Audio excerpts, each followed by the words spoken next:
નમસ્કાર દર્શક મિત્રો, એલજી પ્રેઝન્ટ સપ્તક બુલેટિનમાં આપ સૌનું સ્વાગત છે। વિગતવાર સમાચાર જોતા પહેલા જોઈએ આજના મુખ્ય સમાચાર।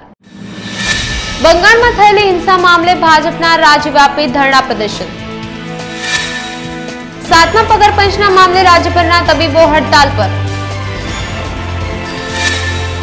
મોરબી પંથકમાં કોરોના બાદ હવે મ્યુકર માઇકોસિસ રોગચાળાએ માથું ઉંચક્યું। હવે જોઈએ સમાચાર વિગતવાર। પશ્ચિમ બંગાળમાં 2 મેના રોજ ચૂંટણી પરિણામ આવ્યા પછી હિંસાના એક પછી એક બનાવો પ્રકાશમાં આવી રહ્યા છે। રાજ્યમાં મુખ્યમંત્રી મમતા બેનર્જીની પાર્ટી ટીએમસીને મળેલી ભારે જીત પછી ભાજપ અને સત્તાધારી દળના કાર્યકર્તાઓની વચ્ચે રાજકારણનો ખૂની ખેલ શરૂ થઈ ગયો છે। હાલ સુધીમાં 6 જિલ્લામાંથી હિંસાના સમાચાર આવ્યા છે અને 2 દિવસમાં લગભગ 12 લોકોના મૃત્યુ થયા હોવાના સમાચાર આવ્યા છે। ત્યારે આ મામલે ભાજપ દ્વારા દેશવ્યાપી ધરણા પ્રદર્શન કરીને વિરોધ નોંધાવાઈ રહ્યો છે। જો કે એક બાજુ 4 કે તેથી વધુ લોકોના એકત્રિત થવા પર પ્રતિબંધ છે, જ્યારે બીજી બાજુ સોશિયલ ડિસ્ટન્સ ન જળવાય તે રીતે એકઠા થયેલા કાર્યકર્તાઓ નિયમોનો ભંગ કરી રહ્યા હોય તેવી ચર્ચાએ જોર પકડ્યું છે।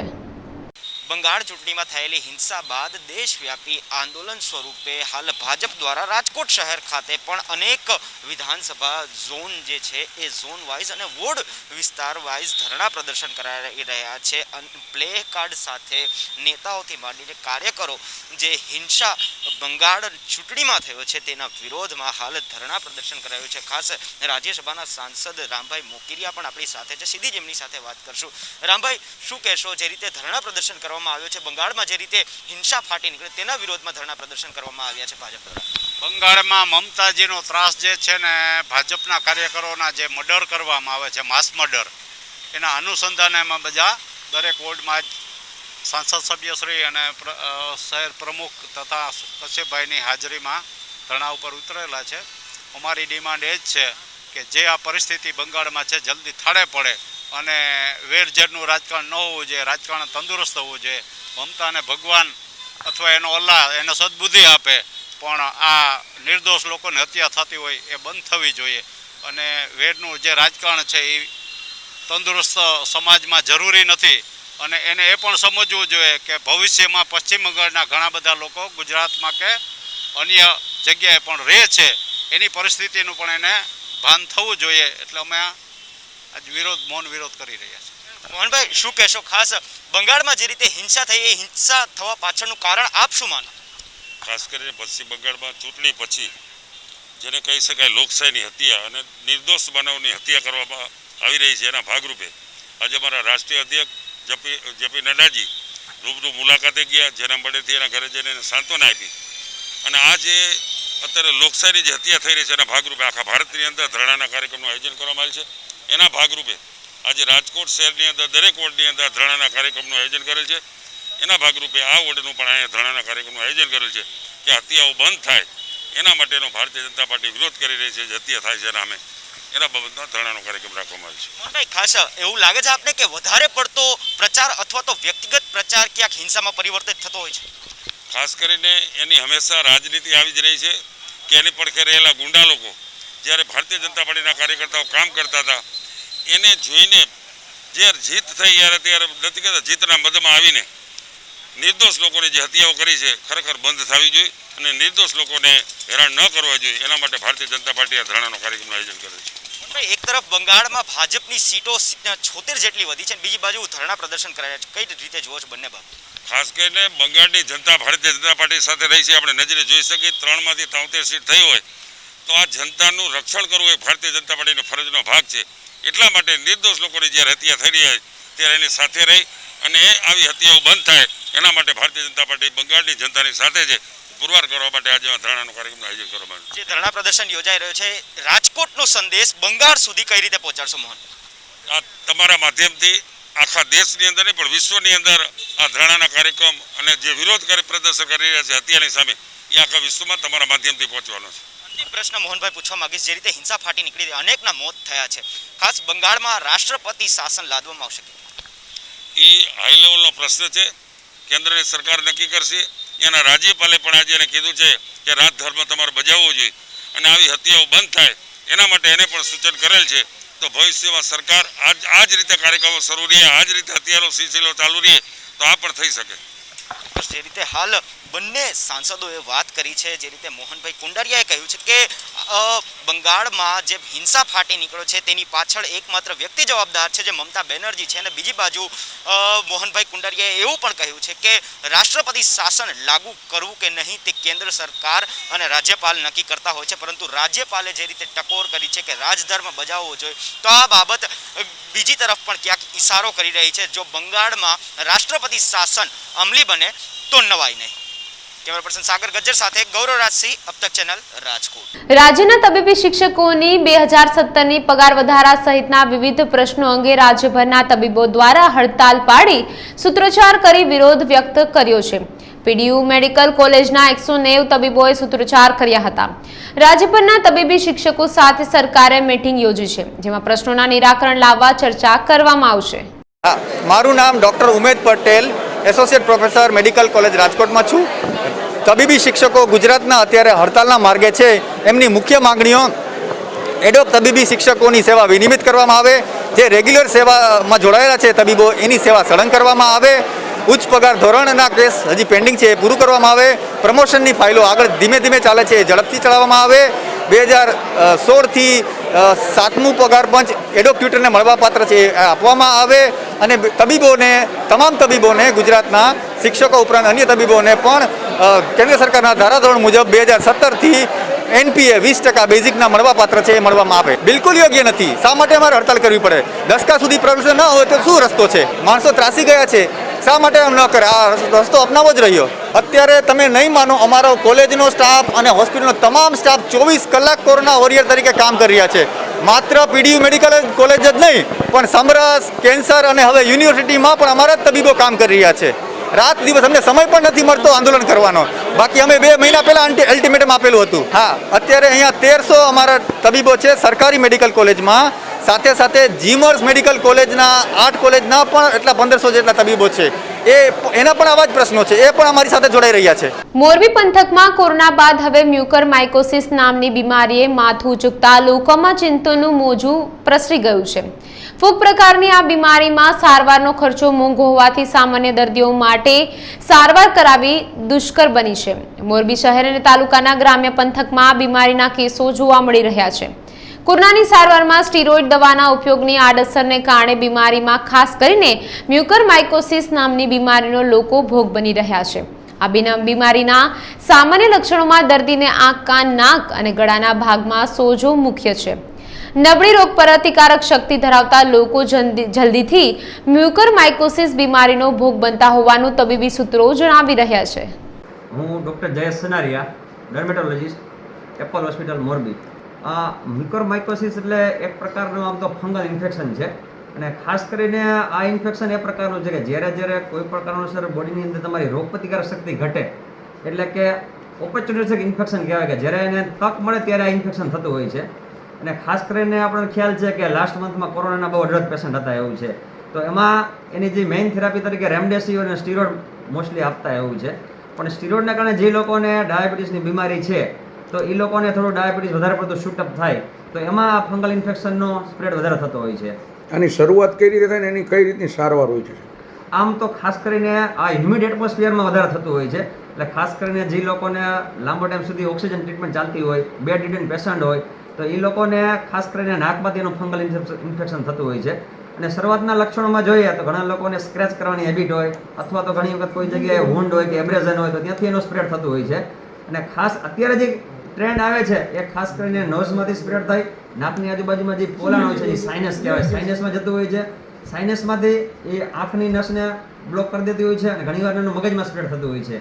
અને એના લક્ષણોમાં જોઈએ તો ખાસ કરીને નાકની અંદર કન્જેશન થતું હોય છે, નાકની આજુબાજુમાં સોજો આવે, જડબામાં દુખાવો થાય, દાંતના દુખાવો થાય, એ પ્રકારની કમ્પ્લેન્ટવાળા પણ દર્દી આવતા હોય છે. આંખ લાલાશ થઈ જાય, આંખની આજુબાજુમાં સોજો આવે, અને ખાસ કરીને માથાના ભાગમાં અસહ્ય દુખાવો થતો હોય છે. અને ઘણીવાર દર્દીને જોવામાં પણ ઘણીવાર ડબલ વિઝન લાગતું હોય છે. એ આ પ્રકારના એના કોમન લક્ષણો છે. તો મારી સમગ્ર જનતાને નહીં પણ સમગ્ર દેશના લોકોને એવી અપીલ છે કે જ્યારે તમારો ટર્ન આવે ત્યારે તમારે વેક્સિનેશન અચૂક લઈ લેવી જોઈએ. કારણ કે આ વેક્સિનની અંદર જે વાયરસ છે ને, એ વાયરસ તમારે મરેલો વાયરસ હોય છે અથવા તો નબળો વાયરસ હોય છે. તો તો એ આપણા શરીરની અંદર જઈ આપણા શરીરની અંદર એન્ટીબોડી ઉત્પન્ન કરશે અને જ્યારે પાછો કોરોનાનો ચેપ લાગે તો આ એન્ટીબોડી આપણા શરીરમાં એક સૈનિકનું કામ કરશે. એટલે ભવિષ્યમાં આપણે ભગવાન પાસે પ્રાર્થના કરીએ કે ત્રીજો વેવ ન આવે, અને જો આવે ને તમે વેક્સિનેશન લીધેલું હશે તો આટલી બધી એની સિવિયરિટી નહીં હોય. અને એક એવા સ્ટડી થયેલા છે કે જ્યારે સમગ્ર પોપ્યુલેશનમાંથી 60-70% લોકોને કોરોના થઈ જાય અથવા વેક્સિનેશન દેવાઈ જાય તો હર્ડ ઇમ્યુનિટી ડેવલપ થઈ જાય. અને જો હર્ડ ઇમ્યુનિટી માટે તમે આજુબાજુવાળાને અથવા તો સોસાયટીમાં જો વેક્સિનેશનની જાગૃતિ લાવશો અને મેક્સિમમ લોકો વેક્સિનેશન કરશે તો જ હર્ડ ઇમ્યુનિટી થશે અને તો જ આપણે ત્રીજા વેવથી બચી શકશું. મારું નામ સંજયલાલ જાની. મારા ઘરના ફંગસ કોરોના પછી નેગેટિવ થયા પછી બીજે દિવસે ખબર પડી કે ફંગસ એક જાતનો રોગ છે. ફંગસ એટલે એક જાતનું મકાનમાં જે ઉદય થતી એમાં મગજની અંદર ઉદય થાય. ઉદય એક ફેલાયા પછી અલગ ફેલાય છે. એ ફેલાયા પછી મગજ બંધ કરી દે છે, નાક બંધ કરી દે છે, બોલવાનું બંધ કરી દે છે, આંખું બંધ કરી દે છે. તો મને નેગેટિવ આવ્યો પહેલાં 2 દિવસે ડૉક્ટરને મેં કીધું સાહેબ આમાં સોજા આવે છે શું છે આનું? તો મને કહે દવા ખાતર બાટલા ચક્કર સોજા આવતા હોય કે માસ્ક બાંધેલું છે. પછી બીજે દિવસે પાછું સાહેબ અમે સોજો ઓછો નતો તો બીજી આંખમાં આવ્યો નહીં. તો મને કે આપણે સિટી સ્કેન કરીને સિટી સ્કેન કરવા દોશીમાં ગયો દોશી હોસ્પિટલમાં. મેં રિપોર્ટ આવ્યા પછી સાહેબ મને કે આને નહીં કરવા માટે કે ઇંગ્લિશમાં નાખી દો આપણે ભણવાનું વાત ખબર નથી પડતી કેમ કે દેશી ભાષામાં ત્યાં ફંગસ કહેવાય. તો મેં સાહેબ આનો રસ્તો કોઈ પણ સારા સર્જરી દેખાડો પડે. સારા સર્જરીમાં હું રાજકોટમાં ગયો મોટા આપણે પંડ્યા સાહેબ કરે છે તો મેં દેખાડ્યું મને કે 5 થી 7 લાખ રૂપિયાનો ખર્ચો થાય ને તમને પાકું હોય કે તમે પેશન્ટ બહાર આવે તો સાહેબ બીજો રસ્તો તો આનો કોઈ છે નહીં કહેતા રહે. પછી મેં બેથી ઘરે રહીએ બરોબર ટીવીમાં પ્રોગ્રામ આવ્યો બેનનો ઇલાજ કરી ડૉક્ટર હતા મેં ઇન્ટરવ્યુ હતું કે આ ફંગસની મદદ છે ને અહીંયા અમદાવાદ સિવિલ હોસ્પિટલમાં નિદાન કરીએ છીએ. નિદાન કરવામાં ત્યાં લઈ ગયા તો ત્યાં એના ડૉક્ટર મિત્રો સ્ટાફ હતા જે રીતે વર્તન કરવા માટે મારે દાખલ થયા પછી રાત્રે 12 વાગે રોજ બધી વસ્તુની ટ્રીટમેન્ટ કરવાનું ચાલુ કર્યું કે મારા ઘરનું 50% ઉપર બધું ફેલ થઈ ગયું બેનો હાલ થઈ એના કારણે મારી કોશિશ થઈ ગઈ. अब तक मीडिया कोविड दर्दीनी वहारे આવ્યા હતા. વોકાર્ડ હોસ્પિટલમાંથી કોવિડ દર્દીને કાન નાકના ઇન્ફેક્શન માટે અન્ય હોસ્પિટલમાં લઈ જવામાં આવ્યા હતા. ત્યારે માનવતા દાખવી अब तक મીડિયાના ઋષિ દવે અને સાગર ગજ્જરે તેમની મદદ કરી હતી.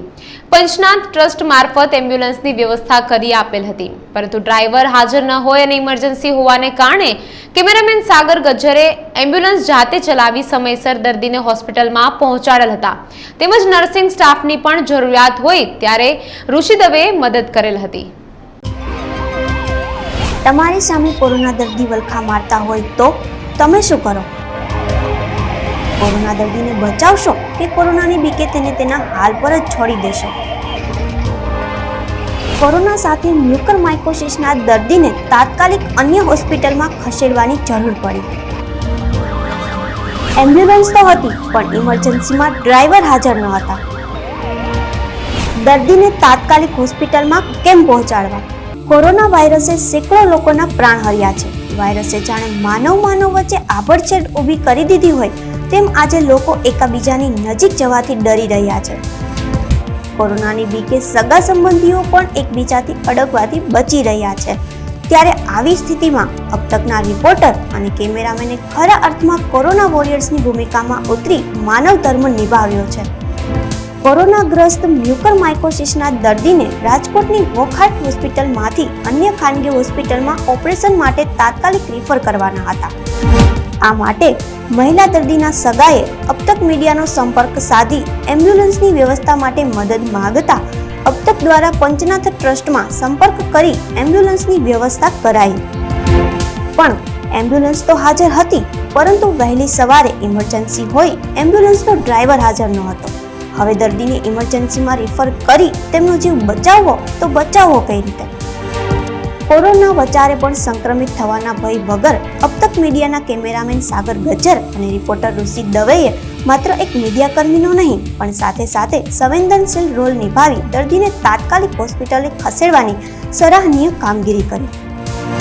ડ્રાઈવર ન મળતા કેમેરામેન સાગર ગજ્જરે જાતે જ એમ્બ્યુલન્સ ચલાવી અને દર્દીને શિફ્ટ કર્યા. એટલું જ નહીં પણ સાથે સવારથી જ કોવિડ પોઝિટિવ અન્ય 4 દર્દીઓના સંબંધીઓના મદદ માટે ફોન આવતા હતા. તેઓને પણ તાત્કાલિક એમ્બ્યુલન્સ મારફત અન્ય હોસ્પિટલમાં ટ્રાન્સફર કરી તેઓનો પણ સહિયારો બનવાનો સરાહનીય પ્રયાસ કર્યો. કોવિડ મહામારીમાં નર્સિંગ સ્ટાફની અછત હોય अब तक મીડિયાના રિપોર્ટર ઋષિ દવેએ તાત્કાલિક મિત્રો મારફત નર્સિંગ સ્ટાફ એડજસ્ટ કરાવી આપી પોતે દર્દીની સાથે એમ્બ્યુલન્સમાં જઈને બનતી મદદ કરી માનવતાનું ઉદાહરણ પૂરું પાડ્યું. એક મીડિયાકર્મી તરીકે લોકોની સેવાને સર્વોપરી ગણીને અબ તક મીડિયાના બંને પત્રકારોએ ઉમદા કાર્ય કરી વોરિયર્સની ભૂમિકા ભજવી. અમને એક ફોન આવેલો, વોકાડ હોસ્પિટલમાં એક પેશન્ટ હતું.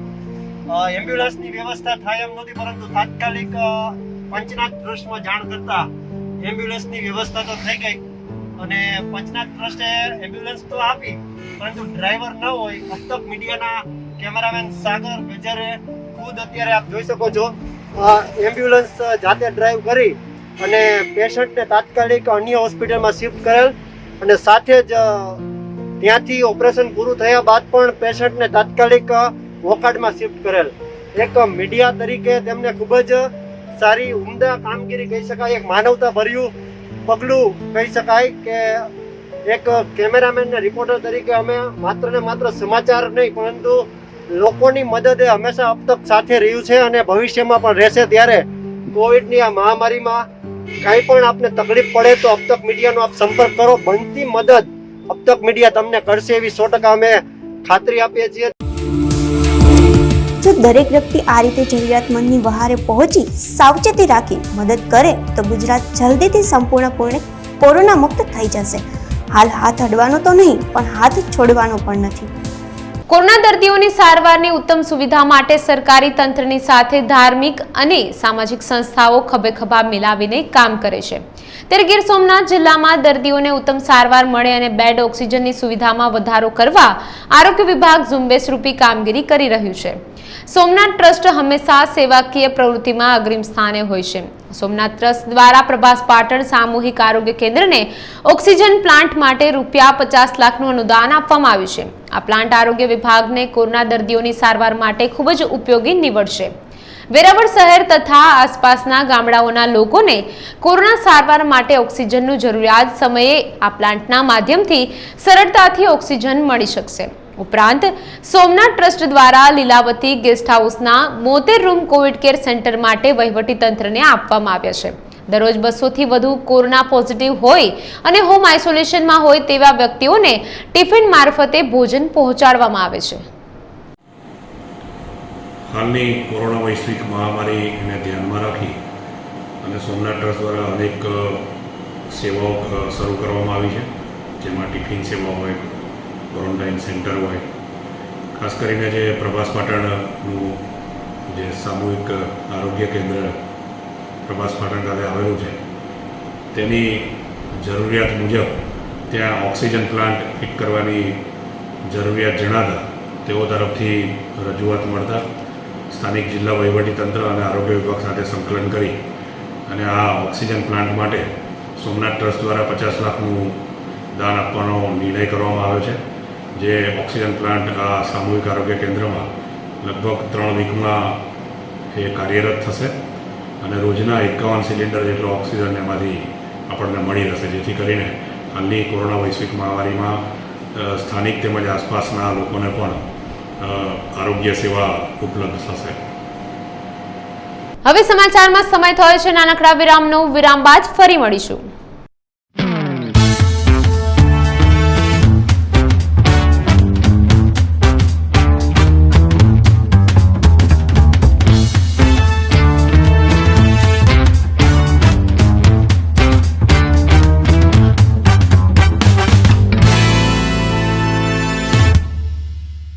વિરામ બાદ આપ સૌનું સ્વાગત છે. હવે જોઈએ આગળના સમાચાર.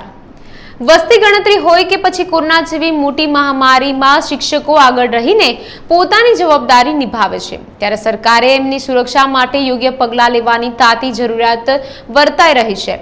દાદરનગર ખાતે ગત એપ્રિલથી મેના આજ દિન સુધીમાં 9 શિક્ષકો કોરોના કાળમાં મોત થયાનું જાણવા મળ્યું છે. સાથે જ હાલ 15 જેટલા શિક્ષકો કોવિડ પોઝિટિવ છે અને એકની હાલત ગંભીર છે. આ શિક્ષકો પોતાના જીવનના જોખમે ફરજ બજાવી રહ્યા છે. ત્યારે કોન્ટ્રાક્ટ ટીચરોને કાયમી શિક્ષકોના જેમ સરકારની અનેક સુવિધાઓ મળતી નથી. બીજી તરફ એમના પરિવારને હંમેશા ખતરો બની રહે છે. ત્યારે શિક્ષકોને પણ હેલ્થ વીમા સહિતની સવલતો આપવાની રજૂઆત શિક્ષકો દ્વારા કરવામાં આવી છે. 2 દિવસ પહેલાં 3 તારીખે જે ભારત દેશના માન્ય વડાપ્રધાન સાહેબ શ્રી નરેન્દ્ર મોદીએ જે જાહેરાત કરી છે, જેવી રીતે આરોગ્ય કર્મચારીઓને 100 દિવસની ડ્યુટી કરવામાં આવે તો તેમને રેગ્યુલરમાં તે પ્રથમ ચાન્સ મળે છે, તેવી રીતે અમે પણ છેલ્લા 1 વર્ષથી દરેક જાતની આરોગ્યકર્મીઓ સાથે જ ડ્યુટી કરી રહ્યા છીએ, તો અમને પણ પૂરેપૂરો રેગ્યુલરનો લાભ મળે એવી આપ સાહેબશ્રીને આશા રાખીએ છીએ. Thank you. હું Jaypalsinh Rathod, DNH primary upper primary contractual teacher welfare એસોસિએશનના પ્રેસિડન્ટ. મેં ગઈકાલે કલેક્ટર સાહેબને એક આવેદનપત્ર આપ્યું. તેમાં અમારા કોન્ટ્રાક્ટ ટીચર 9 જેટલા કોરોનાની ડ્યુટી કરતાં ગંભીર બીમારીમાં સપડાઈ ગયા અને મોતને ભેટ્યા છે. તો તેના પરિવારને કલેક્ટર સાહેબ તરફથી અને પ્રશાસન તરફથી કોઈ સહાય મળવા જોઈએ. અને અમારે જાનને પણ ખૂબ જોખમ છે. અમે જે પણ કામ કરીએ છીએ પૂરી ઈમાનદારીથી કરીએ છીએ અને અમે 15 વર્ષથી સર્વિસ આપી રહ્યા છીએ, સેવા કરી રહ્યા છીએ અને છેલ્લા 1 વર્ષથી કોરોનાની ડ્યુટીમાં પણ અમે ફરજ બજાવી રહ્યા છીએ. અને અમને પ્રશાસન તરફથી કોઈ પણ જાતની સગવડ પૂરી પાડવામાં આવતી નથી. અમને ખાલી એક સેનિટાઈઝરની બાટલી આપવામાં આવે છે અને ઘરે ઘરે સર્વે કરવા મોકલી દેવામાં આવે છે. અને અમે પણ હિંમત રાખી સર્વે કરવા જઈએ છીએ અને ક્વોરન્ટાઇન કરવા માટે પણ જઈએ છીએ અને રાશન ડિસ્ટ્રીબ્યુશન માટે પણ જઈએ છીએ. અને દરેક શિક્ષક ખૂબ જ દિલથી કામ કરી રહ્યા છે અને અમે આશા રાખીએ છીએ કે પ્રશાસન અમને અમારા જે શિક્ષકો 9 જેટલા ગુજરી ગયા છે તેમને એમના તરફથી કંઈ આર્થિક સહાય આપે અને એમના પરિવારને મદદરૂપ થાય. કલેક્ટરે ને અમે આવેદનપત્ર આપ્યું છે. હું પ્રાથમિક શિક્ષક હેમંત વાળન, દાદરા નગર હવેલી. ખાસ આપના માધ્યમથી જણાવવાનું કે દાદરા નગર હવેલીમાં પ્રાથમિક શિક્ષકો દરેક વિસ્તારમાં હાલે હેલ્થ સર્વેની કામગીરી કરી રહ્યા છે, જેના અંદર પ્રશાસન તરફથી જે શિક્ષકોને જે આશ્વાસન મળવા જોઈએ તે મળી રહ્યું નથી. અમારા 8 જેટલા પ્રાઇમરી ટીચરો અને એક હાઈસ્કૂલના શિક્ષક આ મૃત્યુ પામ્યા છે. હાલ આ મહામારીમાં એ ખૂબ ગંભીર સમસ્યા છે અત્યારે. ને શિક્ષકો જે ગયા તેમાં ડેલી જે કોન્ટ્રાક્ટ ઉપર જે શિક્ષકો હતા 2 તે શિક્ષકો પણ ગુજરી ગયા. આજે તેઓની પરિસ્થિતિ, ઘરની પરિસ્થિતિ એ લોકોની ખૂબ જ નબળી છે. તો અમારા કોન્ટ્રાક્ટ ટીચરના એસોસિએશનના પ્રમુખ જયપાલસિંહ રાઠોડે ગઈકાલે માનનીય કલેક્ટર સાહેબને આવેદનપત્ર આપ્યું છે. તો અમારા સૌ શિક્ષકો વતી અમે વિનંતી કરીએ છીએ કે અમારા જે શિક્ષકો જે ગુજરી ગયા છે આ મહામારીમાં તેના પરિવારને આર્થિક સહાય આપવામાં આવે. રાજ્યમાં કોરોનાના કેસ વધી રહ્યા છે ત્યારે સાવચેતીના ભાગરૂપે સરકાર દ્વારા વિવિધ પગલાઓ લેવામાં આવી રહ્યા છે. ત્યારે સરકાર દ્વારા અભયારણ્ય બંધ કરવાની સૂચના આપવામાં આવી છે, જેના ભાગરૂપે ઘુડખર અભયારણ્ય પણ પ્રવાસીઓ માટે અનિશ્ચિત મુદત માટે બંધ કરવામાં આવ્યું છે. એ અભયારણ્યમાં ઘુડખરને જોવા માટે લોકો મોટી સંખ્યામાં આવતા હોય છે, તેમજ શિયાળામાં વિદેશી પક્ષીઓ મોટી સંખ્યામાં અહીંયા આવતા હોય છે, જેને જોવા પણ લોકો મોટી સંખ્યામાં આવતા હોય છે. ત્યારે સરકાર દ્વારા હાલ આ અભયારણ્ય પ્રવાસીઓ માટે બંધ કરવામાં આવ્યું છે. હાલની COVID-19ની પરિસ્થિતિને ધ્યાનમાં રાખીને કેન્દ્ર સરકાર દ્વારા તમામ પ્રોટેક્ટેડ એરિયાઝ એટલે કે સેન્ચ્યુરી નેશનલ પાર્કમાં લોકોની અવરજવર અને પ્રવાસીઓની પ્રવેશ ઉપર પ્રતિબંધ ફરમાવવામાં આવેલ છે. આને ધ્યાને રાખીને સરકારશ્રીમાંથી આદેશ થતાં તુરત જ ઘુડખર અભયારણ્ય પણ તાત્કાલિક અસરથી પ્રવાસીઓ માટે બંધ કરવામાં આવેલ છે. હાલના સંજોગોને ધ્યાને લેતા અત્યારની જે ગંભીર પરિસ્થિતિ ચાલુ રહે અને બીજા આદેશ ન થાય ત્યાં સુધી પ્રવાસીઓ માટે બંધ રાખવામાં આવેલ છે. આ સિવાય કેન્દ્ર સરકારે બીજી પણ માર્ગદર્શક સૂચનાઓ બહાર પાડેલ છે અને તેનો ચુસ્તપણે અમલ કરવા માટે તમામ કર્મચારીઓને સૂચના આપી દેવામાં આવી છે. રાજકોટ શહેરના શહેરીજનો માટે એક રાહતના સમાચાર સામે આવ્યા છે. દરરોજ થતા કોરોના ટેસ્ટમાં દર્દીઓની સંખ્યામાં ઘટાડો થયો છે. લોકોની જાગૃતતા તેમજ તંત્રની મહેનત રંગ લાવી છે, જેને કારણે રિકવરી રેટ વધતા લોકોએ રાહતનો શ્વાસ લીધો છે. અમારા સંવાદદાતા ઋષિ દવેએ વધુ માહિતી આપી હતી. રાજકોટ મહાનગરપાલિકા દ્વારા ફ્રી ટેસ્ટિંગ બૂથ અત્યારે રાખવામાં આવ્યા છે. ત્યાં અત્યારે દર્દીઓની સંખ્યામાં પણ ઘટાડો જોવા મળી રહ્યો છે. રાજકોટ શહેરની વાત કરવામાં આવે તો રાજકોટ શહેર સહિત સમગ્ર સૌરાષ્ટ્રભરમાં 50% જેટલો રિકવરી રેટ વધી ગયો છે. એ ખૂબ જ સારી વાત રાજકોટ અને સૌરાષ્ટ્ર માટે કહી શકાય. હું તમને ટેસ્ટિંગ બૂથના એ દ્રશ્ય બતાવવા માગીશ કે એક સમયે ટેસ્ટિંગ કરાવવા માટે પણ લોકોને વેઇટિંગમાં રહેવું પડતું હતું, પરંતુ હાલ અત્યારે એ જ ખુરશીઓ ખાલી જોવા મળી રહી છે. એટલે ખરેખર કહી શકાય કે ગુજરાત જાગ્યું છે અને કોરોના ભાગ્યું છે. જે પ્રકારે સ્ક્રીનમાં તમે દ્રશ્ય જોઈ રહ્યા છો એ દ્રશ્ય છે અહીં ભક્તિનગર સર્કલ પાસે આવેલા એક ટેસ્ટિંગ બૂથના, કે જ્યાં અત્યારે સાવ નહિવત લોકો જોવા મળી રહ્યા છે. જોકે લોકોમાં પણ એટલી જાગૃતતા આવી છે કે કોરોનાના થોડા પણ લક્ષણો જણાય તો તુરત જ ટેસ્ટ કરાવે છે. Test is the best. રાજ્યના મુખ્યમંત્રીશ્રીએ જે પ્રકારે જે ગુજરાતવાસીઓ છે તેમને આહવાન કર્યું હતું કે ટેસ્ટ અવશ્ય કરાવવો જોઈએ, ત્યારે ભક્તિનગર સર્કલ પાસે આવેલા ટેસ્ટિંગ બૂથના દ્રશ્યો છે. એક ખૂબ જ રાહતના સમાચાર કહી શકાય કે લોકોમાં એક જાગૃતતા આવી છે, સાથે જ દર્દીઓની સંખ્યામાં પણ ઘટાડો થયો છે. 150 કીટ મળે છે અને એમાંથી વધારે આપણે બધી કીટ પૂરી તો કરીએ છીએ, પણ પોઝિટિવનો રેશિયો જે અઠવાડિયા પહેલાં હતો ને, પહેલાં એવું હતું કે અઠવાડિયા પહેલાં અમારે 50-60 જેટલા પોઝિટિવ આવતા, એની સંખ્યામાં અત્યારે 20, 19, 15 એટલા જ આવે છે. અને ઘણું સારું છે એમ. પેશન્ટ બધા ફોલો કરે છે, હોમ આઇસોલેશનનું છે, રિફર સિવિલ કરીએ છીએ, બધું ફોલો કરે છે એમ. અને બધાનો સપોર્ટ અમને સારો છે. ટેસ્ટિંગ બૂથની કામગીરી એકદમ પરફેક્ટ ચાલે છે. અને અત્યારે આમ જોવા જાય ને તો કોરોનાના જે પોઝિટિવનો રેશિયો હતો ને એ ડિક્રીઝ થયો છે, ઘટી ગયો છે. અને અત્યારે નેગેટિવ ટેસ્ટ કરાવીએ જેને જે આપણે આઇસોલેશનમાં હતા ને ઘરે, એ લોકોના રિપોર્ટે અત્યારે નેગેટિવ આવવા માંડ્યા છે એમ. એટલે કોવિડ છે ને ઘટી રહ્યો છે, વધી નથી રહ્યો. અને 20 જણા આપણે અત્યારે રોજ પોઝિટિવ 20 જણા આવે છે, બરાબર. અને એમાંથી છે ને લગભગ હોમ આઇસોલેશનવાળા જ વધારે હોય છે. બાકી એજવાળા હોય ને તો આપણે એને રિફર કરીએ છીએ અને રિફર સિવિલ કરીએ છીએ ને એ લોકોને પાછા હોમ આઇસોલેશનમાં મૂકે અને 14 દિવસના ક્વોરન્ટાઇન પીરિયડ પછી એ લોકોનું છે ને સ્ટેબલ થઈ જાય છે, વાંધો નથી આવતો. આપણે જે મેડિસિન અહીંયા આપવામાં આવે છે એનાથી જ. એટલે આમ જોવા જાય ને તો આમ વાતાવરણ બધામાં સારું જ છે. આ એક બૂથ નહીં, આપણા બધાય બૂથ ઉપર એવું છે, કેમ કે અમે ઇન્ટરકનેક્ટેડ હોય છે. એટલે અત્યારે જોવા જાય ને તો બધી રીતના સારું છે એમ. અને કેસય ઘટી રહ્યા છે. આપણે પછી ડૉક્ટરે જે પ્રકારે જણાવ્યું કેસ ઘટી રહ્યા છે, ત્યારે આપ જોઈ શકો છો રાહતના સમાચાર કહી શકાય. અહીં તમામ ચેર અત્યારે ખાલી જોવા મળી રહી છે. માત્ર અત્યારે 2 કે 3 દર્દીઓ પોતાનો કોરોના ટેસ્ટ કરાવવા માટે અહીં આવ્યા છે. ત્યારે સર્વે ગુજરાતીઓ જાગૃત બન્યા છે તે વાતમાં હકીકત પણ છે. તેમજ બીજી લહેર થોડી શાંત પડી છે. લોકોને વિનંતી છે કે આપણે માસ્ક પહેરીએ, સોશિયલ ડિસ્ટન્સનું પાલન કરીએ અને ખાસ કોરોનાની આ મહામારીમાં એકબીજાને સાથ આપીને જરૂર સિવાય ઘરની બહાર ન નીકળીએ. કેમેરા પર્સન દીપેશ ગરોદરા સાથે ઋષિ દવે, આપતક ચેનલ, રાજકોટ. પશ્ચિમ બંગાળની તાજેતરની ચૂંટણીના પરિણામ બાદ તૃણમૂલ કોંગ્રેસ એટલે કે ટીએમસીના કાર્યકર્તાઓ તથા પાર્ટી દ્વારા ભારતીય જનતા પાર્ટીના કાર્યકર્તાઓ અને નેતાઓ પર હુમલા અને હત્યા સુધીના બનાવ બનવા પામ્યા હતા, જેના વિરોધમાં મોરબી, કેશોદ, લીંબડી, સૂત્રાપાડા સહિતના શહેરોમાં ભાજપ દ્વારા ધરણા કરી વિરોધ કર્યો હતો. સાથે જ ઘણી જગ્યાએ ભાજપે આવેદનો પણ આપ્યા હતા. પશ્ચિમ બંગાળમાં અત્યારે ભાજપના કાર્યકરો ઉપર અતિ હુમલો થઈ રહ્યો છે. આ લોકશાહીને ડબ્બે આવું ન ચાલે. ટીપીસીને કાર્યકરે ભાજપના કાર્યકર ઉપર હુમલો કરે અને ગંભીર કામ કર્યું છે. આવા હુમલા નહીં ચલેગા. પશ્ચિમ બંગાળની અંદર મમતા બેનર્જીના કાર્યકર્તાઓએ ભારતીય જનતા પાર્ટીના કાર્યકર્તાઓ ઉપર હુમલાઓ કરી, ખૂની હુમલાઓ કર્યા. એમાં લગભગ 22 થી 24 જણા મરી ગયેલ છે.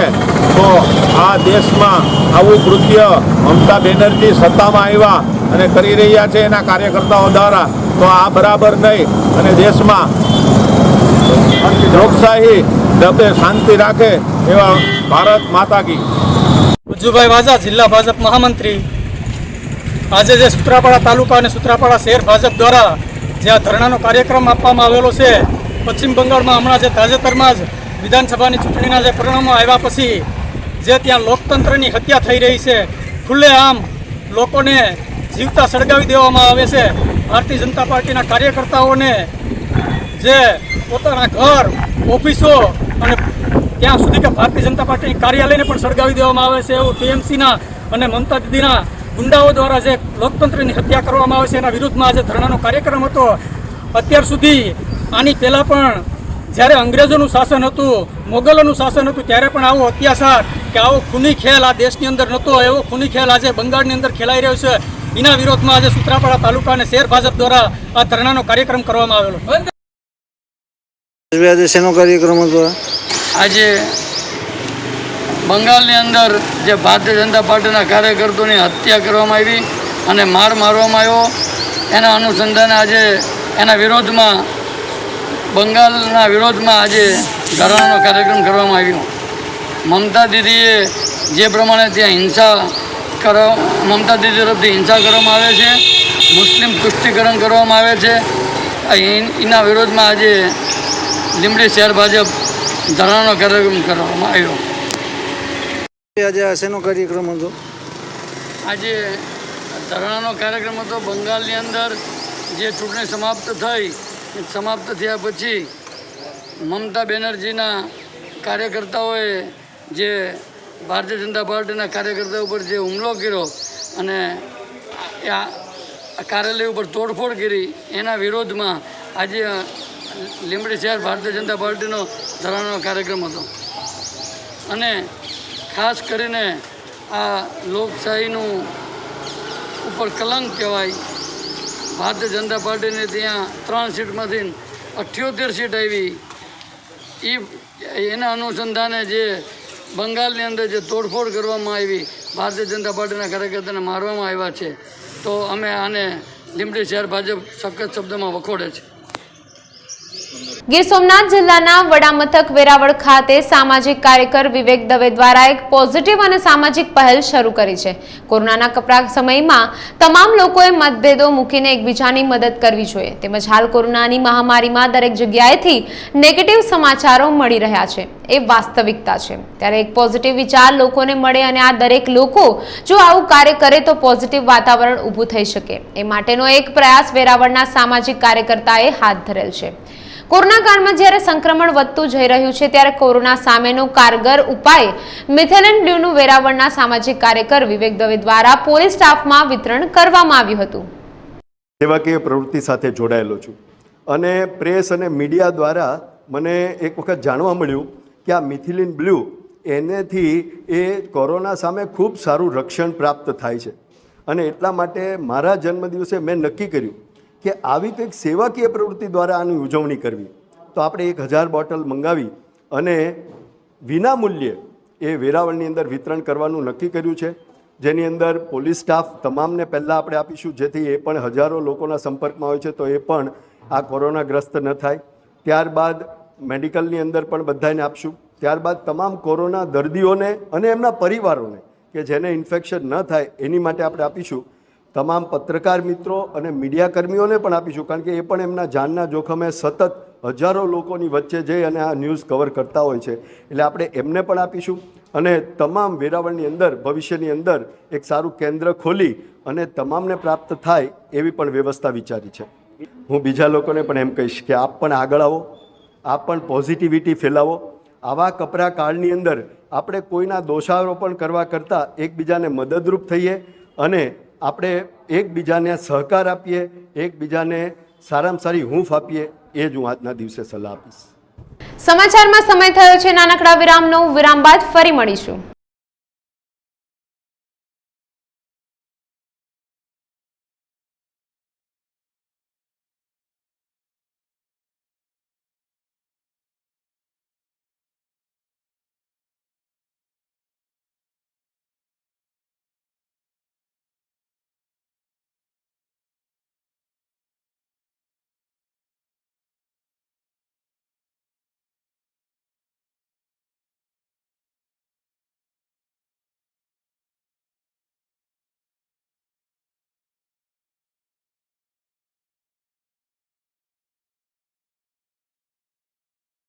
વિરામ બાદ આપ સૌનું સ્વાગત છે. હવે જોઈએ આગળના સમાચાર. રાજકોટ શહેરના નાના મોવા રોડ પર રહેતા કમલેશ લાબડિયાના મકાનનો સોદો ₹1.29 કરોડ થયા બાદ ફક્ત 20 લાખ આપી દસ્તાવેજ કરી આપવા અવારનવાર દબાણ કરાતા હોવાથી કમલેશ લાબડિયાએ પોતાના પરિવારજનો સાથે ઝેરી દવા પી લેતા પિતા અને પુત્રનું મોત નીપજ્યું છે, જ્યારે પુત્રની હાલત હજુ ગંભીર છે. મામલામાં પોલીસે દિલીપ કોરાટ અને એડવોકેટ રાજેશ વોરા પર ગુનો નોંધી ધરપકડ કરવા ચક્રો ગતિમાન કર્યા છે. કમલેશભાઈ રામકૃષ્ણભાઈ લાબડિયા, ઉંમર વર્ષ 40, એમણે પોતે સુસાઇડ કરવાનો પ્રયત્ન કરેલો અને એ ઉપરાંત એમણે પોતાના 2 બાળકો એમને ઝેરી દવા આપી દીધેલી એટ એ ટાઈમ. ત્યાર પછી આ 3 વ્યક્તિઓ હોસ્પિટલમાં એડમિટ હતા. ત્યાર પછીના દિવસમાં એમના સનનું ડેથ થયું, એટલે એને કારણે 302 આજે જેમણે દવા પીધી છે કમલેશભાઈ એમના વિરુદ્ધમાં દાખલ કરવામાં આવી. ત્યાર પછી ગઈકાલે સાંજે આ કમલેશભાઈનું ડેથ થયું અને એમને જે સુસાઇડ નોટ એમને ત્યાંથી મળી હતી એ સુસાઇડ નોટમાં જે સુસાઇડ કરવાનું કારણ છે એ એણે લખેલું હતું, જેમાં દિલીપ કોરાટ અને RD વોરા વકીલ આ બેની ત્રાસને કારણે સુસાઇડ કરે છે એવું ફલિત થતું હતું. એના આધારે તાલુકા પોલીસ સ્ટેશને આજે 306, 406, 387, 114, 120B એ મુજબ ગુનો દાખલ કર્યો છે. આરોપીની શોધખોળ હજી ચાલુ છે અને આગળની તપાસ તાલુકા PI દોડા કરી રહ્યા છે. એમની વિરુદ્ધમાં આમ કોઈ રેકોર્ડ નથી અમારી પાસે, પણ એમને આમાં જે આરોપી છે દિલીપ કોરાટ એણે અરજી કરેલી ક્રાઇમ બ્રાન્ચમાં કે આ એમને એક મકાન વેચવાની ડીલ થયેલી આમની સાથે, કમલેશભાઈ સાથે, અને એ ડીલમાં પૈસા આપી દીધા છતાંય મકાનનું દસ્તાવેજ કરતા નથી એવો પ્રકારનો આક્ષેપ હતો. મૂળ મુદ્દો હતો કે એમને આ જે એક પાર્ટી એવું કહે છે કે અમે પૈસા આપી દીધા અને સામેવાળા એવું કહે છે કે અમે પૈસા નથી આપ્યા, અમને મળ્યા નથી પૈસા. આ મુદ્દા ઉપર આખો પ્રશ્ન જે ચાલતો હતો એ ચાલી રહ્યો હતો. એ મીડિયેટર છે RD વોરા વકીલ, એના થ્રુ પૈસાનું પેમેન્ટ બધા થતા હતા અને એ મીડિયેટર જ્યારે પણ પેમેન્ટ આપતો ત્યારે ડાયરીમાં લખતો એવું એનું કહેવાનું છે. હજી સુધી અમને ડાયરી નથી મળી. અરજીના કામે તપાસમાં એ ડાયરી FSLમાં ક્રાઇમ બ્રાન્ચ દ્વારા મોકલવામાં આવી છે. હવે અમે આખી જે તપાસ થઈ છે અરજીની એ પોલીસ સ્ટેશનને આપી દઈશું અને FSLમાં પણ ફોલોઅપ લઈ અને આગળ એમાં જે કંઈ પણ એવિડન્સ મળશે એ મુજબ કાર્યવાહી કરશું. પણ અત્યારે અમારા માટે આ 306ના 2 આરોપી છે RD વોરા અને દિલીપ કોરાટ, અને અમે એને અત્યારે પ્રયત્ન કરીએ છીએ કે જલ્દીથી પોલીસના સકંજામાં આવી જાય. હજી સુધી અમારા ધ્યાને નથી આવ્યું કે એને વિરુદ્ધમાં કોઈ ગુનો હોય, પણ એ એકવાર એને જ્યારે આ કેસમાં રજૂ થશે અને અરેસ્ટ કરીશું ત્યારે ડિટેલ ઇન્ટ્રોગેશન કરશું ત્યારે વધારે ખબર પડશે. પણ હજી સુધી અમારા ધ્યાને એવું કંઈ નથી આવ્યું કે આમની વિરુદ્ધમાં કોઈ ગુનો છે. કોરોના મહામારી વચ્ચે વિવિધ સંસ્થાઓ દ્વારા દર્દીઓની સારવાર માટે વ્યવસ્થા કરવામાં આવી રહી છે. ત્યારે કેશોદ શહેરમાં લોહાણા સમાજ દ્વારા 20 બેડનું આઇસોલેશન સેન્ટર શરૂ કરવામાં આવ્યું છે. કેશોદ આસપાસના લોહાણા સમાજના કોઈ પણ વ્યક્તિને કોરોના પોઝિટિવ આવ્યો હોય તો આંબાવાડી લોહાણા વિદ્યાર્થી ભવન ખાતે રહેવા જમવાની વ્યવસ્થા કરવામાં આવી છે. કોરોના પોઝિટિવ આવ્યા બાદ 14 દિવસ હોમ ક્વોરન્ટાઇન રહેવાનું હોય ત્યારે સંયુક્ત પરિવારમાં કે નાના બાળકો હોવાથી થતી મુશ્કેલીનો અંત આવ્યો છે અને કેશોદ શહેરમાં આશીર્વાદરૂપ સાબિત થશે. હું દીપેન પોપટ, લોહાણા વિદ્યાર્થી ભવનનો કારોબારી સદસ્ય. આજરોજ અમે લોકોએ અહીંયા લોહાણા આઇસોલેશન સેન્ટરનો પ્રારંભ કર્યો છે.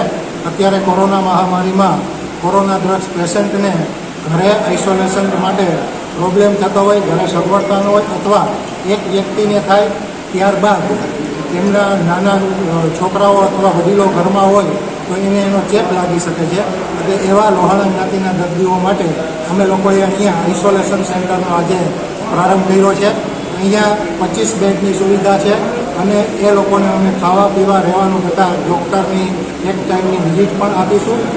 આ માત્ર લોહાણા જ્ઞાતિ પૂરતું અમે આયોજન કરેલું છે. રાજકોટ જિલ્લાના ધોરાજીમાં સતત કોરોનાના કેસો વધી રહ્યા છે ત્યારે ધોરાજીની સિવિલ હોસ્પિટલ ખાતે કોવિડ સેન્ટર ચાલુ કરવામાં આવ્યું છે, જેમાં 80ની ક્ષમતા ધરાવતી હોસ્પિટલ ચાલુ છે.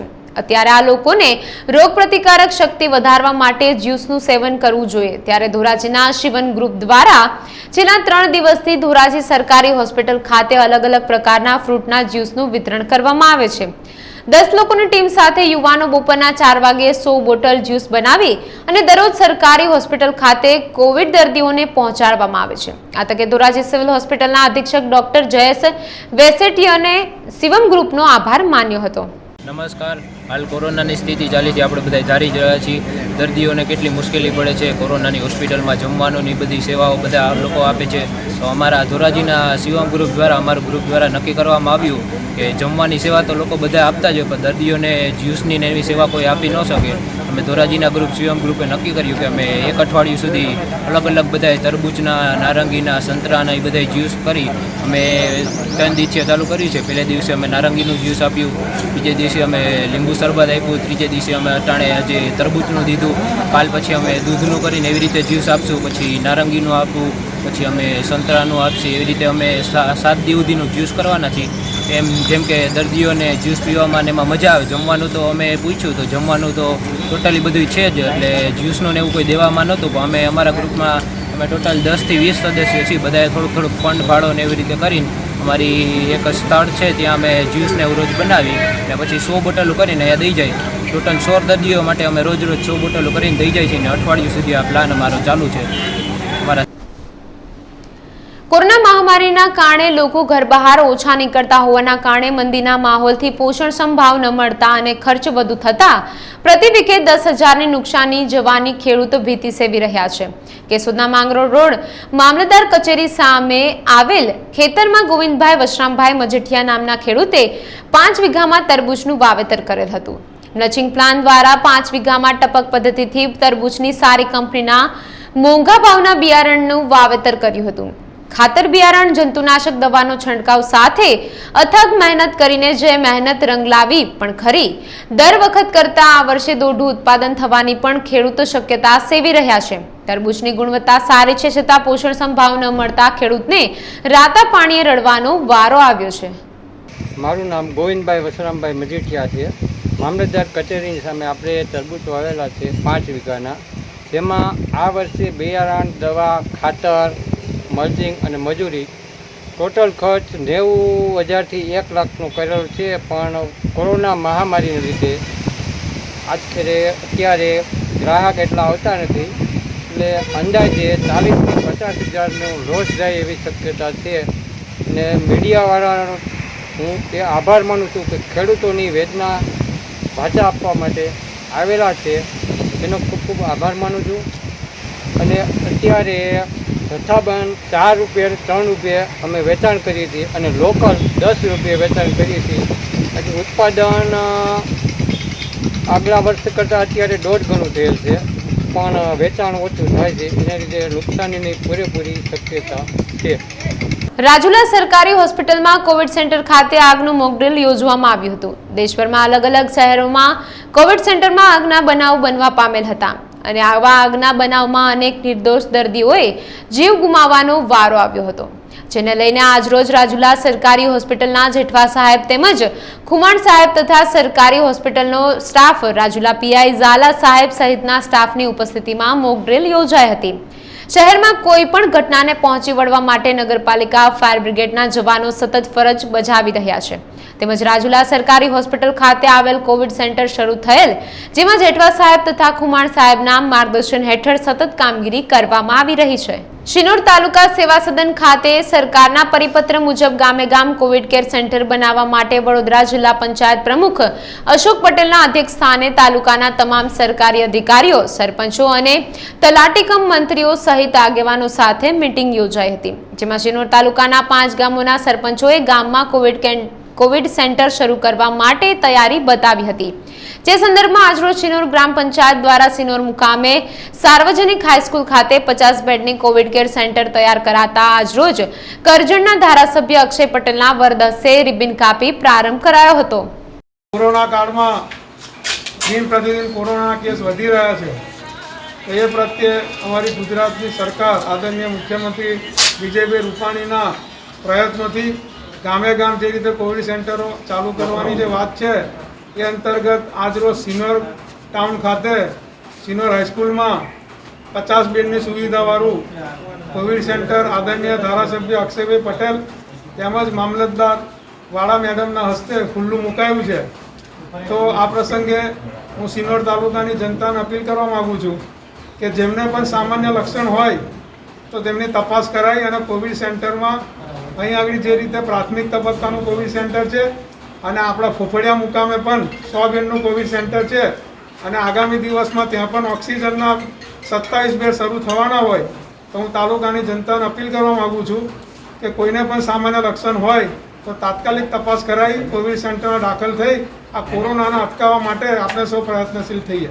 આજના દિવસે સેન્સેક્સ 272 પોઈન્ટ વધી 48,949 રહ્યો હતો, જ્યારે નિફ્ટી 106 પોઈન્ટ વધી 14,724 રહેવા પામ્યો હતો.